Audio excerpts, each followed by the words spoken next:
Bariki iyawa. Kashi na 1. Tafi take cikin takunta na masu isa da taƙama, tamkar mai gudun taka ƙasa. Hasken sola kaɗai ke haska ta da walwalin net ɗin da ta saka a jikinta.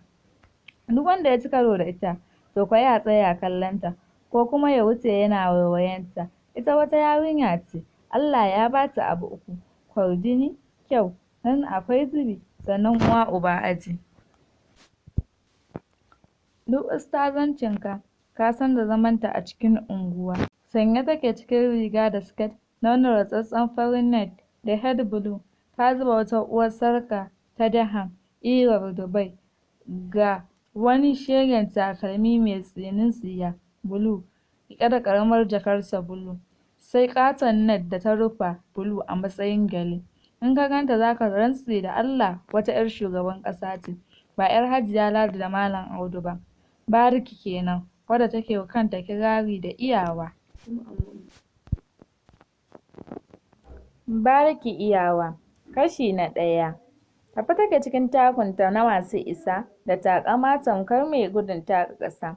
Hasken sola kaɗai ke haska ta da walwalin net ɗin da take ta sa a jikinta.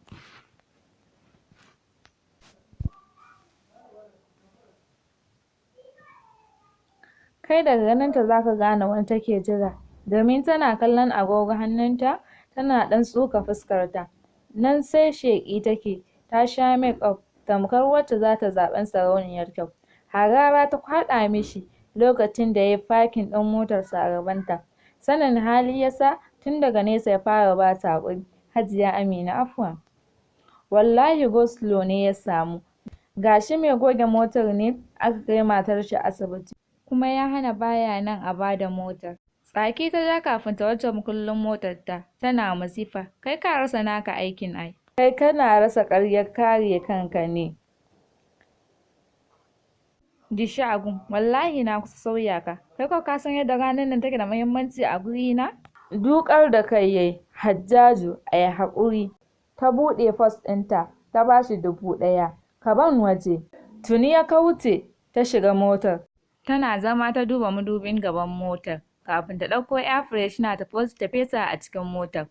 Ɗan iska, duk ya loda min garadan banza a cikin mota, kalli yadda motar take wari. Ta yi tsaki kan ta ɗaura bel ta ba wa motar ta ki. Motar ma kamar batta so take janta. Wayanta ne ya ƙara. Ta ɗauki wayan nata. Haba Bariki, wulaƙanci za ki mu? 8:15 fa yanzu. Kenan 8:15 fa yanzu. Da sauri ta katse ta. Yi min a hankali, ga ni nan bisa hanya, ta ce. Don ke muka maida abun nan fa 8, kowa ya zo amma kujerarki empty nan har yanzu. It ta kashe wayanta. Jaraba, mutum sai mita ya tsohuwa. Ta sanya CD na waƙar Ashiki, ta taka tutar motarta. Ta saka waƙar Ashiki, ta taka motarta ta ragu. 15 minutes ya kai ta harabar hotel ɗin da za su yi program ɗin. Ta yi fakin. Kan ta fara takun nata na isa waje ya hargitse. Ta yi fakin. Kafin ta fara takunta na isa waje ya hargitse, tamkar wanda ake gidan bikin mata. Don ba ga zama ba, da Z ta fara karo da Royal, tuni suka hau mata kirarin da ita kaɗai suke wa a duk ƙauyen. Ka ga manyan mata, me sa maza kurolin, me sa mata su watse. Ita ko ganar taku sai fankama take tana taƙama, ana ja mata tana jan aji, kafin ta nemi guri ta zauna, ta yi wa amarya da ango sallama.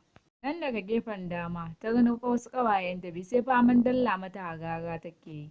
Ita ko ta tashi ta fara taku ɗaiɗai tana juya a filin wajen taron nan. Amarya da ango na murna, kowa na shewa. Laifin daɗi ƙarewa. A nan muka kawo muku ƙarshen wannan littafi na Bariki Iyawa, kashi na 1. Domin ci gaba da kasancewa da jin wannan ƙayataccen shiri, danna subscribe don samun ci gaban shirin. Mun gode.